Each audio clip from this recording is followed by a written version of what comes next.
จอลูกหนังวิเคราะห์บานเตะที่ได้3คู่ประจำวันเสาร์ที่4เดือน4ปี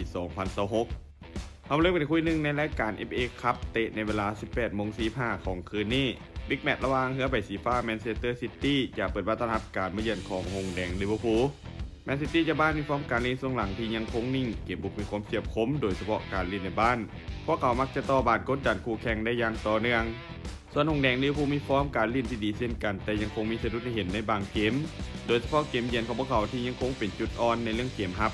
เกมนี้บางจากภาพรวมยังคงออกมาแบบสูสีแต่ปัญหาของลิเวอร์พูลคือเกมรับที่ยังคงพลาดง่ายเวลาที่ถูกกดดันอย่างต่อเนื่องสำหรับความเฉียบคมของทั้ง2ทีมถือว่าค่อนข้างใกล้เคียงกัน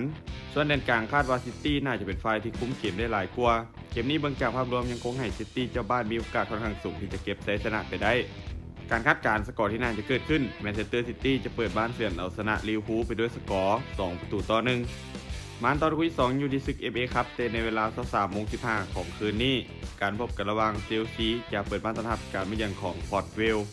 เชลซีเจ้าบ้านมีฟอร์มการเล่นช่วงหลังถือว่าค่อนข้างบ่ดีเลยโดยแพ้ติดต่อกันมาแล้ว4เกมในทุกรายการเกมบุกของทีมค่อนข้างฟืดส่วนเกมรับยังคงมีปัญหาให้ต้องแก้ไข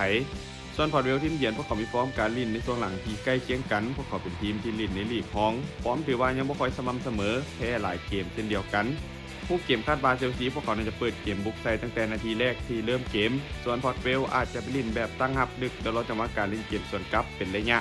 เกมนี้เบิ่งจากภาพรวมด้วยศักยภาพนักเตะของเชลซียังคงเหนือกว่าทีมเยือนอย่างชัดเจนและมีโอกาสค่อนข้างสูงที่จะเก็บชัยชนะไปได้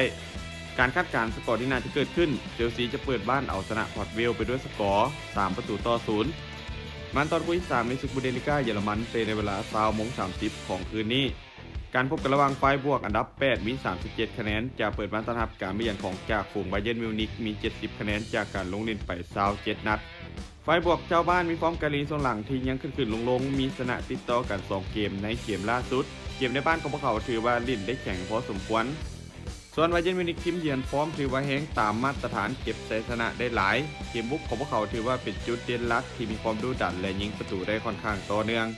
รูปเกมคาดว่าไฟบวกอาจจะมาลิ่นแบบตั้งรับให้แน่นและรอจังหวะการลิ่นเกมสวนกลับเป็นระยะส่วนบาเยิร์นมิวนิกน่าจะเป็นฝ่ายที่ครองบาลและบุกนักกดดันใส่ตลอดทั้งเกมเบิ่งจากภาพรวมบาเยิร์นมิวนิกทีมเยือนยังคงดูดีกว่าอย่างชัดเจนและมีโอกาสค่อนข้างสูงที่จะเก็บชัยชนะไปได้แบบบ่ยากการคาดการณ์สกอร์ที่น่าจะเกิดขึ้นบาเยิร์นมิวนิกจะบุกมาเอาชนะไฟบวกไปด้วยสกอร์3-1สุดท้ายนี้แต่คนสนใจแนวทางดีๆแบบนี้อย่าลืมกดไลค์กดแชร์ออกไปเพื่อเป็นแนวทางเพิ่มเติมและใครสนใจอยากลงทุนสามารถกดลิงก์ผ่านหน้าซ่องได้เลยเด้อ